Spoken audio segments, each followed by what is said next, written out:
À l'extérieur de chez elle, Emmeline est une petite fille de 6 ans adorable qui ose à peine parler aux gens. À la maison, t'es pas timide comme ça. Hein?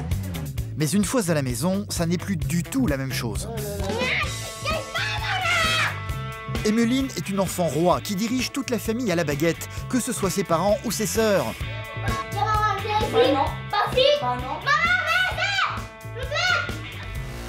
Impossible de lui imposer quoi que ce soit. Elle est également très fusionnelle avec Muriel, sa maman, et ne supporte pas d'être séparée d'elle plus de quelques secondes. Et ceci, même la nuit. Le soir venu, elle a pris l'habitude de faire irruption dans la chambre de ses parents et de pousser son père Jacques hors du lit. La dernière fois, j'en ai marre. Un papa qui a été obligé d'installer un matelas par terre pour pouvoir dormir. Le problème, c'est que bon, à 9h30, on en a marre, on le laisse coucher, on va être tranquille un peu, donc pour pas commencer encore à la faire crier. Sinon, bah, ça va être des cris dans la chambre, ça va être des pleurs, ça va encore, donc on laisse tomber, je laisse tomber. Les parents d'Emmeline ne savent plus quoi faire face à leur fille. Si elle continue son bordel comme ça à la maison, nous, c'est pas une vie. Non. On fait quoi? L'ambiance familiale est devenue très compliquée, particulièrement pour Pauline, leur fille aînée. Elle décide tout ici. Muriel et Jacques ont décidé de faire appel à Esther, une coach de vie qui va tenter de remettre de l'ordre dans la famille. Comment faire pour qu'Emmeline apprenne enfin à obéir à ses parents? Ma fille de 6 ans fait sa loi à la maison. Mon mari et moi, on n'en arrive plus à bout. Elle nous fait vivre un enfer. Elle a pris ma place à la maison à tel point que maintenant, je peux même plus dormir avec ma femme. Avec Emmeline, c'est toujours regarder à vous. Elle décide de tout, ou sinon c'est une crise.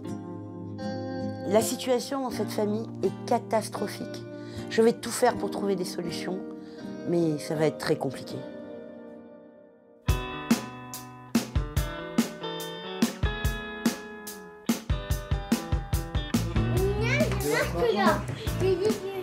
Non.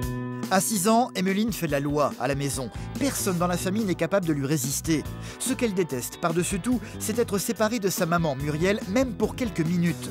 Cette dernière aimerait faire quelques courses rapidement sans Emmeline pour aller plus vite. Jacques, son père, va donc tenter de la faire rester à la maison. Tu restes avec papa? Pourquoi? Non. Maman va faire les courses toute seule. Non. Bah si. Bah non. Moi, je reviens. J'en ai pas pour longtemps. Emmeline déteste recevoir des ordres. Elle ne va donc rien écouter et enfiler son manteau pour suivre sa mère. Allez, on y va. Si. Bah si, on y va. Je reviens. Bah, je dis aussi, on y va.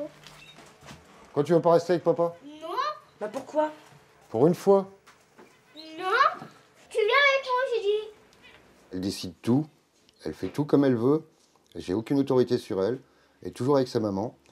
Pourquoi tu veux aller faire les courses?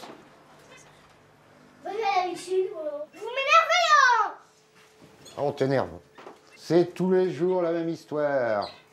On va à la plage. Autant Emmeline hurle en permanence, autant ses deux sœurs plus âgées qu'elle, Pauline et Camille, sont très calmes.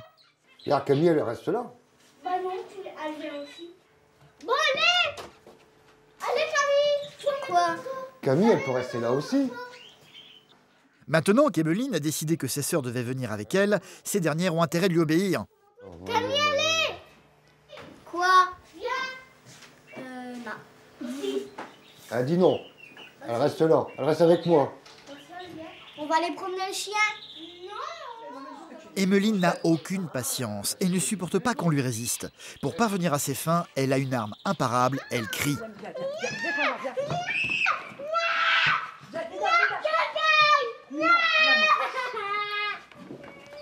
Non, tu vas faire les courses. Non, lâche-le, c'est bon, tu vas faire les courses. Si, tu vas avec maman faire les courses. Et puis Camille, tout le monde y va. Vu que c'est toujours pareil. Moi, j'en ai ras-le-bol de t'entendre pleurer et crier. Alors, hein? Quand je lui dis de s'habiller, elle hurle. Quand je lui dis d'aller se coucher, elle hurle. Quand je lui dis d'aller à l'école, elle hurle. Quand je lui dis tu manges ça, elle hurle. Ça drame pour tout. Tu vas crier. Tu vas dire je mange pas. Arrête de pleurer comme ça. Ils vont. Ils mettent leur manteau et ils y vont. Tout le monde est obligé de compatir ici. Comme d'habitude, la famille a fini par céder. Emmeline va finalement accompagner sa maman faire des courses, suivie de ses deux sœurs.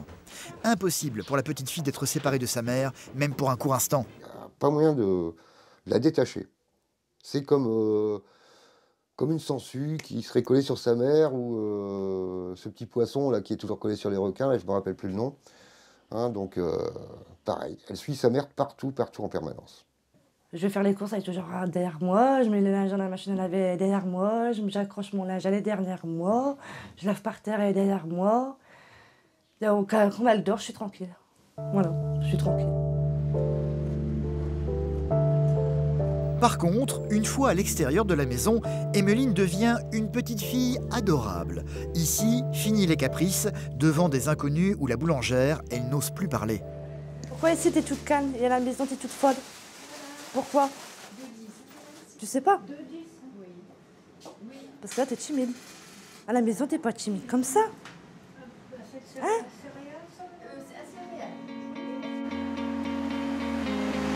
Mais une fois revenue à la maison, elle va très vite redevenir infernale.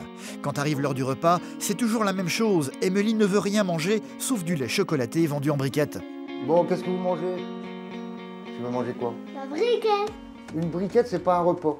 Merci. Non. Bah c'est vrai, c'est pas un repas. Hein. Une fois dans la cuisine, Jacques va bien essayer de pousser sa fille à manger autre chose que son lait chocolaté, mais peine perdue. Tu fais un sandwich pareil? Quoi? Tu veux de la raclette? Il faut que tu manges. Il faut que tu manges ce soir. N'écoutant rien, la petite fille va d'elle-même aller chercher l'une de ces fameuses briquettes dans le frigo. Emmeline! Donne ça. Mais non, j'ai dit ma briquette comme d'hab. Donne-moi ça. J'ai dit ma briquette comme d'hab. Après en En dessert, tu dessert, l'auras. t'en auras une. Mais j'ai dit ma briquette comme d'hab, ok? Tu vas être couché si ça continue.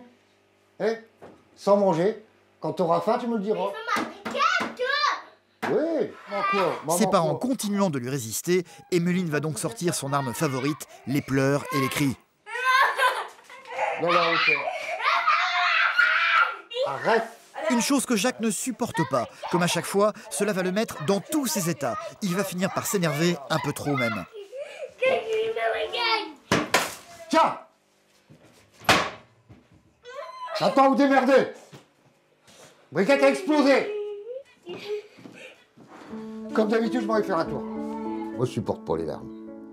Un enfant qui pleure, comment dire, ça m'énerve. Ça me fait mal au cœur et ça m'énerve. Donc je préfère partir faire un tour. Jacques est donc sorti marcher dans la rue. Il n'est pas le seul à ne pas supporter les cris d'Emmeline. Ses sœurs vont également très mal le vivre, une fois de plus. Pauline, Je suis chez mamie ce soir, j'appelle mamie. non, tu vas pas chez mamie. Qu'est-ce qu'on va Tu vas faire? pas chez mamie. Lâche-moi. Pauline, viens. Non, c'est mamie, je vais chez mamie, je vais pas ce soir.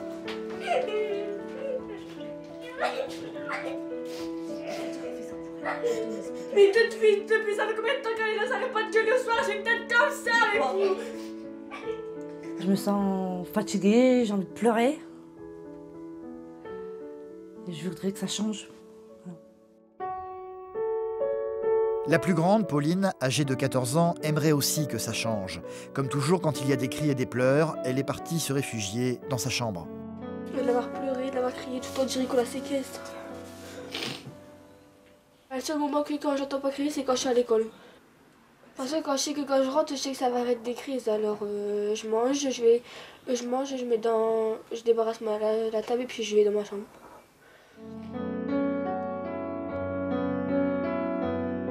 Jacques va finir par revenir à la maison un peu plus calme que tout à l'heure. Tu vas pas donner de briquette? Non. Hein? Ah ouais, bah elle m'énerve encore. Hein? Elle m'énerve encore. C'est bien que t'as pas cédé. Il faut continuer comme ça.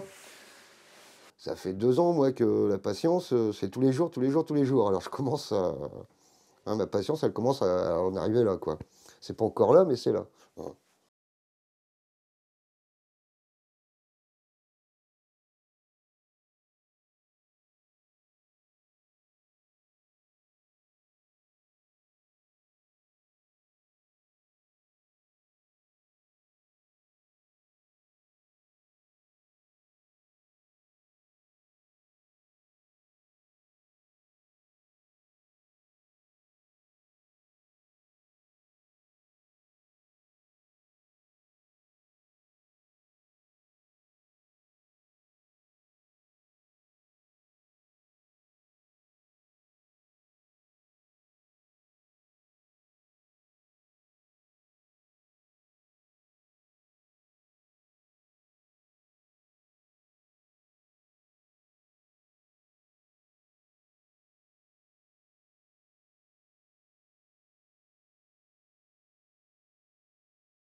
pas hors de son lit pour prendre sa place.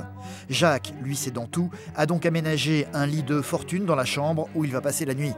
C'est pas normal. Mais le problème, c'est que bon, à 9h30, on en a marre, on veut aller se coucher, on va être tranquille un peu, donc pour pas commencer encore à la faire crier. Sinon, bah, ça va être des cris dans la chambre, ça va être des pleurs, ça va encore, donc bon, on laisse tomber, je laisse tomber. C'est-à-dire que j'ai baissé les bras. Au départ, j'ai râlé, puis après, bon, pour ça, j'ai baissé les bras. Hein?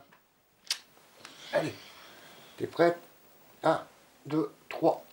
Quelqu'un qui soit habitué à ce genre de comportement et qui nous donne des conseils.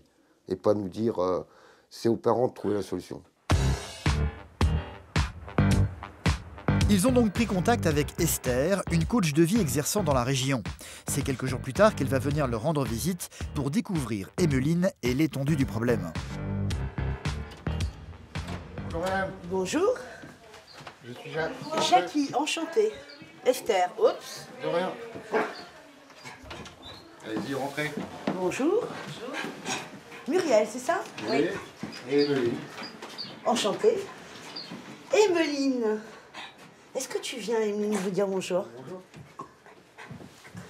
Est-ce que tu fais la bise? Oui.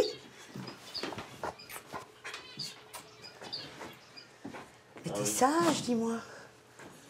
Tu es sage le matin? Emmeline ne sait pas du tout qui est Esther et la raison de sa venue chez elle.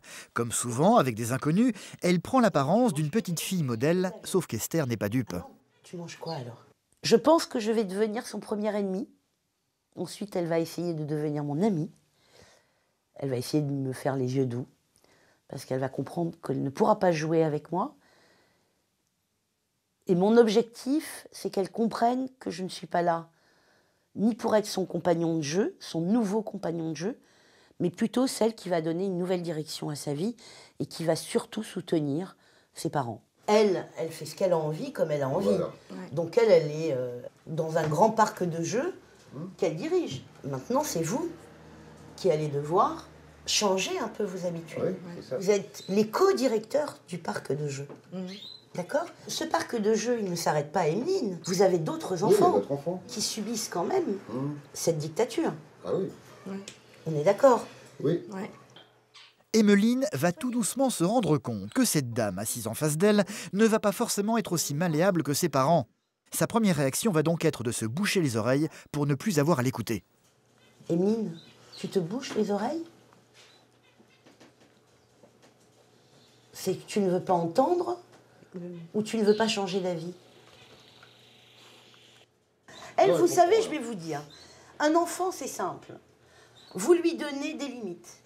Si vous lui avez donné aucune limite depuis sa plus tendre enfance, elle ne peut même pas comprendre votre comportement aujourd'hui. Parce qu'elle dit, mais qu'est-ce que je fais de mal? Je ne fais rien de plus qu'hier. On ne m'a jamais sanctionné, on n'a jamais interdit. Est-ce que vous l'avez déjà enfermé dans sa chambre en lui disant, tu veux pas manger, eh ben tu manges pas, mais tu es dans ta chambre? Non, jamais. On est bien d'accord? Donc moi j'arrive aujourd'hui avec mes gros sabots, et je fais du 41, hein, on est d'accord? Et je dis, bah attendez, on va changer tout ça. Et vous, vous dites, on change tout. Pourquoi voulez-vous qu'elle le comprenne? Oui, c'est vrai que du jour au lendemain, ça va être... Elle ne comprendra pas, il faut qu'on y va progressivement pour qu'elle puisse, Exactement. Elle a un comportement, excusez-moi le terme, tout à fait normal. Vous êtes papy gâteau, mamie gâteau, on est d'accord? Vous avez eu des vies assez difficiles, je pense, avant. Oui. Et donc, du coup, elle est le fruit de votre amour, le fruit du repos. Et elle est devenue l'arbre, en fait, le fruitier, au lieu que ce soit un fruit. Oui. On est d'accord? L'arbre ou le chef de meute, moi j'aurais dit aussi un peu. Tous les matins, vous allez faire les courses? Oui. Et vous y allez seul? Non. C'est-à-dire? C'est-à-dire que Emmeline est toujours avec moi. D'accord, donc là, vous allez aller faire les courses maintenant. À 11h30, ouais. Emmeline reste là, bien évidemment. Si. Mais pourquoi tu dis non? Tu restes avec papa? Non. Eh oui. Non. Bah tu vois que je t'entends crier, enfin. Pourquoi vous êtes stressée? Pour Emmeline? Juste, je pose une question. Vous êtes habituée à ce qu'elle crie? Oui, je suis habituée. Et qu'elle fasse sa crise? Ouais, je suis Alors, habituée. qu'est-ce qui vous dérange?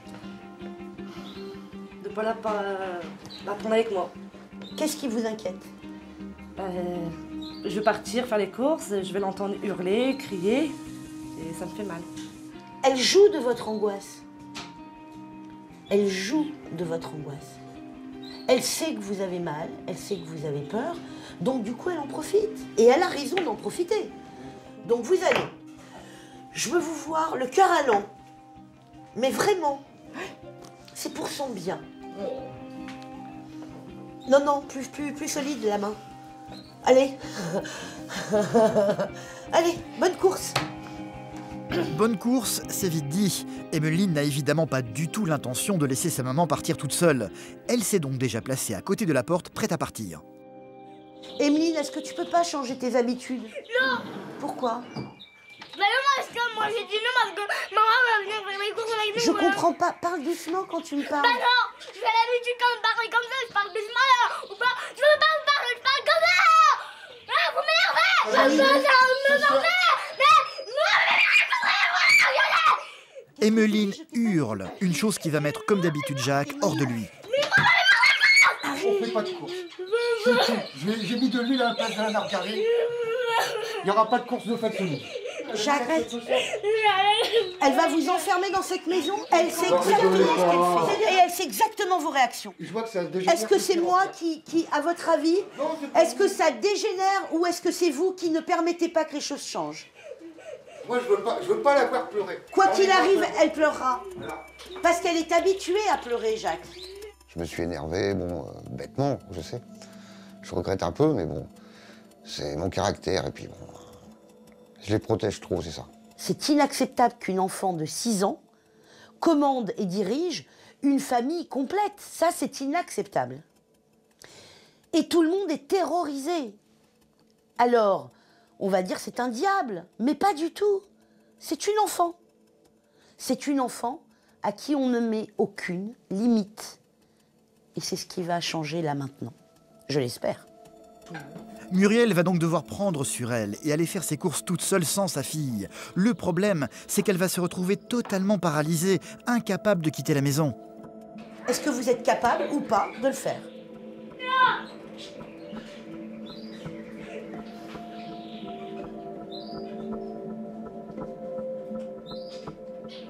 Je peux pas aller contre vous. Non, je sais. Mon rôle, c'est pas de vous imposer quoi que ce soit. Je suis là pour vous aider, je suis pas là pour vous mener à la baguette, quoi. Je veux dire, on est entre adultes, j'essaye de vous donner des moyens, des conseils, un soutien. Au final, Muriel ne parviendra pas à sortir faire ses courses sans sa fille. Devant son inertie, Esther va tenter de trouver de l'aide auprès de Jacques en essayant de le raisonner. Comment vous envisagez l'avenir? Bon, je lâche plus, là. J'ai baissé les bras, je demande un peu. Je demande pour essayer d'avoir du secours, je ne sais plus quoi faire. Eh ben oui, mais le problème, c'est quand le secours arrive, vous ne le considérez pas ou vous avez Oui, peur. mais regardez, ça arrive. Vous êtes ça en commence colère. déjà, Vous êtes en colère après moi alors que j'ai rien fait de mal. Il faut essayer d'y aller progressivement, moi j'ai dit. Ben et je vous ai dit quoi? J'ai juste demandé à ce qu'elle allait faire les courses. Vous imaginez comment ça va se passer cet après-midi à l'école? Je sais pas, je vais pas. Oui, c'est fameux de... Et oui, l'école. Emmeline a 6 ans et doit faire sa rentrée scolaire cet après-midi. Évidemment, la petite fille refuse catégoriquement d'aller à l'école puisque cela la forcerait à être séparée de sa maman. Esther a cédé sur les courses, mais pour l'école, ça ne va pas être la même histoire. Là, il va se passer un événement important, on est d'accord? Quel que soit ce qui arrivera, d'accord, quand vous allez vous regarder tous les deux, vous allez vous dire, on le fait pas, et on prend la décision. On va au bout ou on ne va pas au bout. Je vous laisse complètement la finalité de vos décisions. Bah oui, on va faire d'essayer de faire ça. On est d'accord, c'est vous qui décidez. Après, on décide Et c'est vous qui allez... Moi, je ne suis pas avec vous à ce moment-là. On est d'accord? Mais vous devez en discuter ensemble. Donc, à vous de jouer et à vous d'y aller. Je m'en vais et je reviens après. À tout à l'heure? Oui. D'accord? Esther s'est donc absentée de chez eux pour que ce ne soit pas à elle qu'Emmeline obéisse, mais à ses parents. Muriel et Jacques vont donc se retrouver face à leur fille un peu effrayée. Comment faire pour la convaincre d'aller à l'école? On va lui mettre son manteau. Bah, il faut.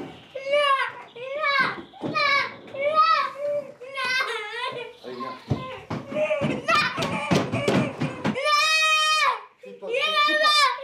Crie pas. Non. Mais écoute.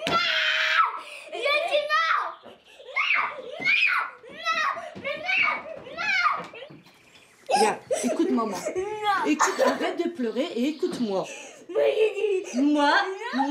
Moi, j'ai dit tu m'écoutes.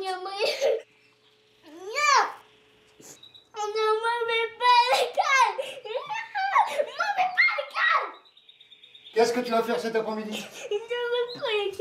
Oui, mais à part cette phrase-là que tu sais répéter, je vais pas à l'école, je vais pas à l'école. Regarder des dessins animés? Bon, moi je dis, il n'y aura pas de dessins animés. Non. Bah non, on mettra pas les dessins animés. Jacques et Muriel vont finir une fois de plus par céder à leur fille qui restera à la maison. L'école, ce sera pour demain. Mais ils vont tout de même essayer de lui imposer de faire des devoirs pour marquer le coup. Tu feras l'école à la maison. Je vais te mettre un modèle et tu vas recopier le modèle. Bah non. Si. Bah non. Il n'y aura pas de télévision. Pour apprendre à écrire. Bah non. Ah si. Je vais écrire n'importe quoi, mais je Tu vas recopier de ce que maman te donne. Non. Non. Bah si. Et arrête de crier. Pour la première fois, ses parents vont réussir à lui tenir tête. Pas de dessin animé pour Emmeline, mais des feuilles et un crayon pour apprendre à écrire. Ce qui ne va pas plaire à la petite fille qui ne va pas du tout être coopérative. Et ça a arraché. Voilà. Ah bah c'est bien. C'est bien. Tu l'arraches, vas-y arrache. Tu peux arracher, je m'en fous. Hein. J'ai une ramette complète. Voilà, c'est bien. Emmeline aura beau jeter son crayon ou pleurer, ses parents vont tenir bon. Ils n'allumeront pas la télé et la forceront à continuer à apprendre à lire et écrire. À 6 ans, elle a un caractère impossible, elle n'est pas sociable. Donc elle va finir comment? C'est ça qui m'inquiète. Et peu à peu, la petite fille va finir par se calmer. Tu fais quoi? J'ai fait un terme. C'est beau. Je t'ai T'écris papa? Ouais. Elle a fait des lettres. Ça veut dire Emmeline. Ouais, c'est beau. C'est bien. Ouais.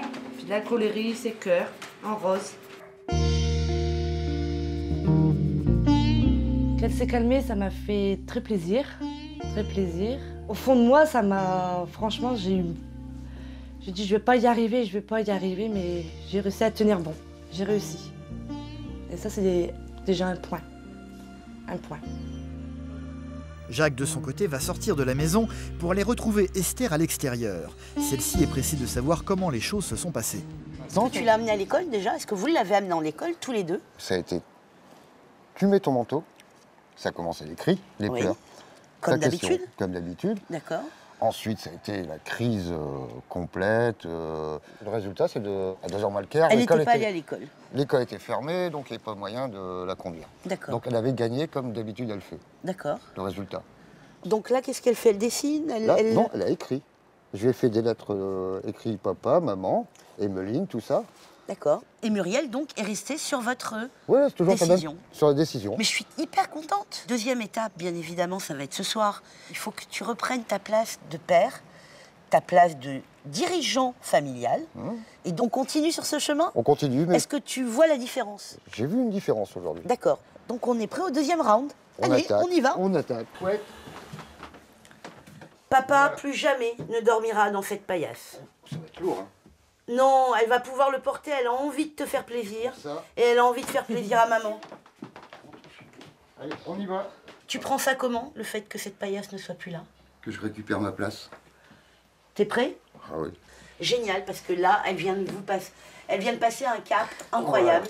Gros câlin, on va faire un gros bisou. Un gros câlin à son papa. Comme ça. Et toi aussi, fais-moi un bisou. On s'aime, hein. Ah oui. Mais que va-t-il se passer ce soir? La nuit est tombée, les enfants ont été couchés, Emmeline compris. C'est en douce qu'Esther va revenir chez eux pour vérifier que les consignes ont bien été suivies. Ça dort. Elle dort impeccable. C'est génial. Toute seule dans son lit. C'est extraordinaire. Chose que je n'avais jamais vue. C'est un grand On moment. n'avait quand jamais même. vu ça. C'est un grand moment. On n'a jamais vu ça, qu'elle dort dans son lit. Toute seule, ça nous fait plaisir. Ah oui. On est surpris. On continue, on n'en est qu'au début. Il faudrait maintenant qu'Emmeline apprenne à se détacher de sa maman. Demain, c'est l'anniversaire de Muriel, une bonne occasion pour faire changer les choses. En fait, c'est ta préparation à ton anniversaire de demain. Vous savez que c'est capital que demain, vous ayez un moment de liberté tous les deux. On va essayer, mais On va essayer. je ne sais pas. On verra. Déjà, Je dis juste, vous essayez. essayer. Et tu en paix, un peu dans ta tête. Ah ouais. Ça fait du bien, hein. C'est-à-dire que sur 3 jours de temps, C'est la métamorphose. il y a 6 mois de travail qu'on a essayé qui n'ont pas été faits. Et en 3 jours de temps. Donc, merci. Donc la preuve, je vais te faire la bise. Cette nuit, Emmeline ne viendra pas les rejoindre dans la chambre. Jacques et Muriel dormiront pour la première fois depuis très longtemps ensemble et d'un sommeil paisible. Le lendemain, pour qu'Emmeline apprenne à faire des choses sans sa maman, Esther va lui proposer de préparer une surprise pour l'anniversaire de cette dernière. Pour qu'il puisse y avoir surprise, Muriel ne doit évidemment pas être présente. Et c'est Emmeline elle-même qui va demander à sa mère de sortir de l'appartement. Allez, maman, Ah bon? Il faut que je parte. va en bas. Il faut que je parte. Allez, tu restes en bas. D'accord. Hein? D'accord.